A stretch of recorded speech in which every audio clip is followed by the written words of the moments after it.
Alright, assalamu alaikum everyone and welcome back to the ICP update so today I want to talk about one of my best creation ever from my 6 years of experience. If you love what I do and the analysis that I make, you may want to learn trading, especially people who want to learn how to trade. This is here for you. 19 hours of huge content going on.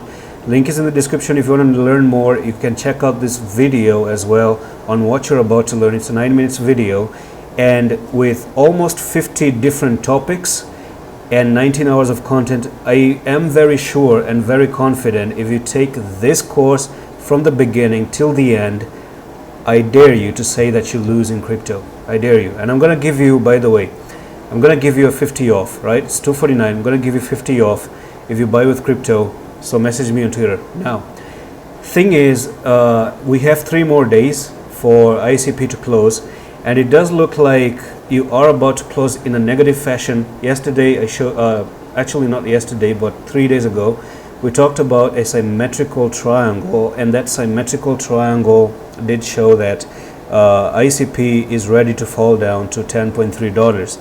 Now, if you end up closing red, all right, if you end up closing red next to that green candle, you are going to be creating a bearish Harami pattern, and these patterns are covered in the candlestick places. I think it's right over here, right? So candlestick reading, almost 62 candlestick reading, which I am going to show you right now. So let's actually type in bearish Harami candlestick pattern, and this is on the images right there.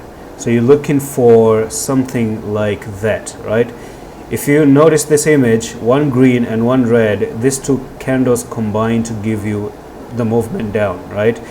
Again, bearish Harami, one green, red next to it is actually an indicator that you're about to fall to the downside. And you're going to get to know the details, and I break this one in great details, and 50 other more candlesticks. It's in this one of my best creations out there ever, right? Hundreds of students has taken it. I haven't heard anyone messaging me saying that they never found this to help them in trading, especially if you want to learn to trade. Now let's get into the 4-hour time frame, and let's look what is going on the 4-hour time frame. So it's pretty clear, right? Everything is pretty much getting lost at the moment. Now, if you do end up pumping a little bit, you may actually still pump all the way to 13.5 and get rejection. So 2 resistances coming in the next fashion right now is that you have your one resistance here, resistance there. So you may actually look for a little bit of a touch here, get rejected right there, and then fall down and all the way to the downside. So I still think we're looking for a drop to 10.3. Bitcoin also is looking to maybe push down to $39,000. And that's it for the video. I'm going to see you with the next one. Allah Hafiz.